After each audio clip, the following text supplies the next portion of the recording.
I'm really happy for you. I'm gonna let you finish. But Beyonce had one of the best videos of all time. Every year, the Grammy Awards crown new winners. But no matter who takes the stage, one name always comes up: Beyonce. Winners clutch their golden trophies, their voices shaking, and instead of focusing on themselves, they mention her. They praise her. Some even apologize to her. Why? Why does Beyonce dominate the Grammy conversation even when she doesn't win? Why has she become the unspoken standard, the bar everyone else is measured against? Today, we dive into the story of Beyonce's complicated history with the Grammys, why fellow artists keep invoking her name, and whether she has become too powerful for the institution to handle. Beyonce Giselle Knowles was born in Houston, Texas in 1981. Her childhood was not one of overnight fame, but of training, discipline, and relentless preparation. Oh, silly me, why haven't I found another? You trifling, good for nothing type of brother. From local competitions in church choirs to hours of rehearsals, Beyonce stood out.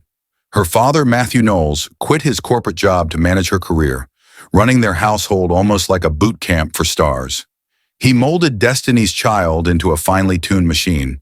They rehearsed until they could sing in perfect harmony while running, dancing, or performing under pressure.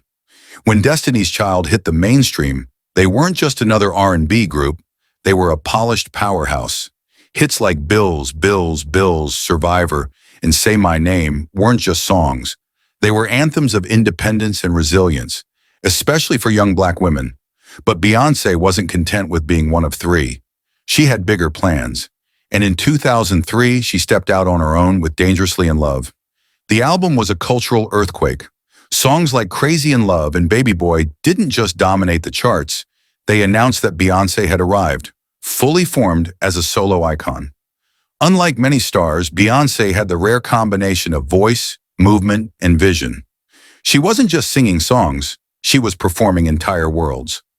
By the mid-2000s, she wasn't just part of pop culture, she was pop culture, and the Grammys couldn't ignore her. Here's the irony. Beyonce holds the record for the most Grammy wins in history, 32 trophies.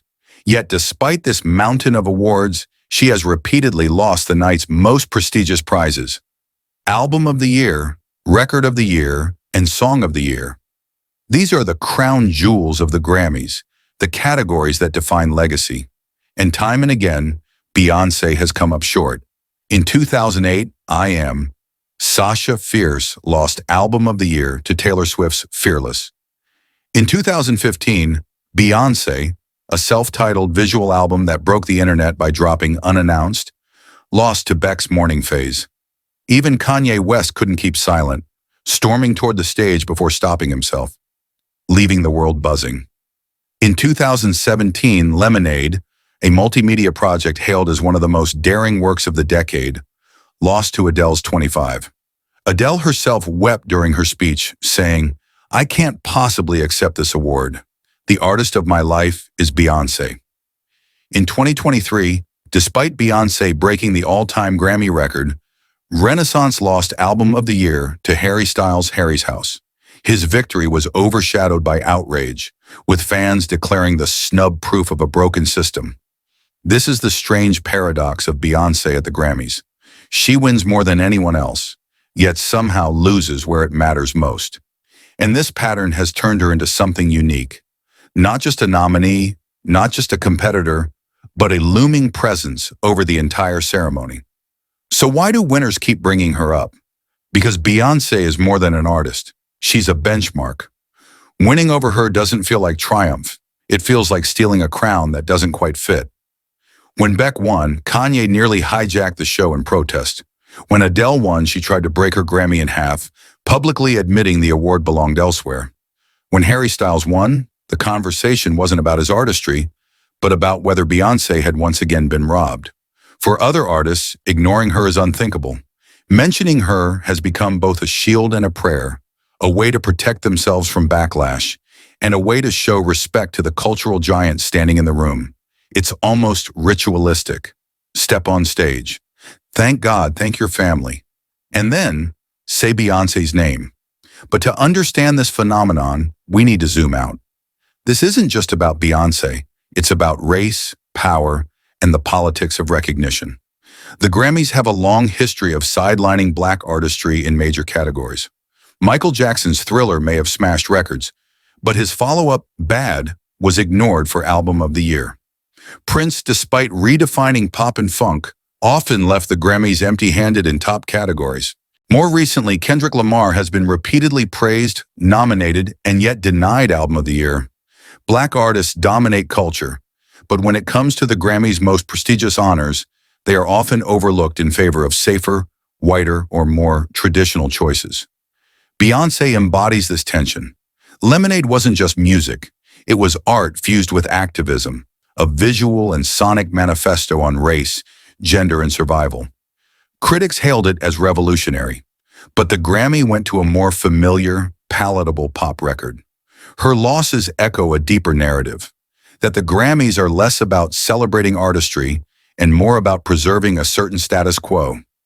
Beyoncé has become the most visible example of this disconnect, an artist too revolutionary, too influential, perhaps too black, for an institution that often rewards safety. Through all of this, Beyoncé has remained silent.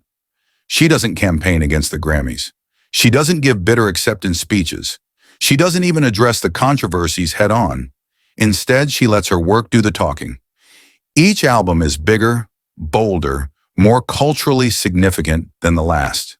She builds stadium tours that feel like spiritual events. She curates moments, not just music. This silence isn't weakness, it's power. Every snub makes her fans louder.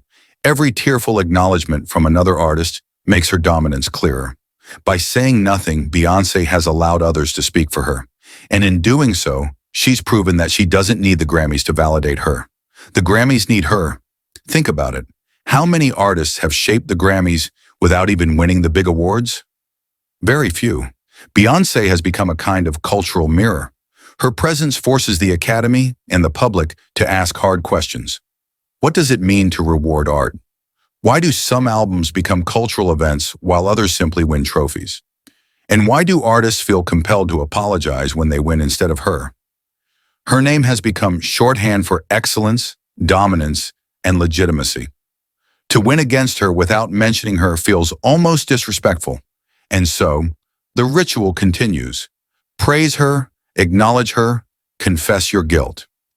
Today, Beyoncé stands as both the most decorated artist in Grammy history and its most controversial figure. She is both the Academy's greatest success story and its greatest failure. She has collected more trophies than anyone else, yet never walked away with the night's defining crown. And in that gap, in that strange contradiction, lies her true legacy. The Grammys may continue to hand out awards, but Beyoncé owns the narrative. She is the ghost in the room, the bar to measure against, the artist everyone must acknowledge. Whether she wins or loses, the conversation always circles back to her. So the next time you see a star step up to the Grammy stage and utter Beyoncé's name, remember, it's not just flattery, it's ritual, it's survival, it's confession. Because at the end of the night, the Grammys may hand out trophies, but Beyoncé owns the room.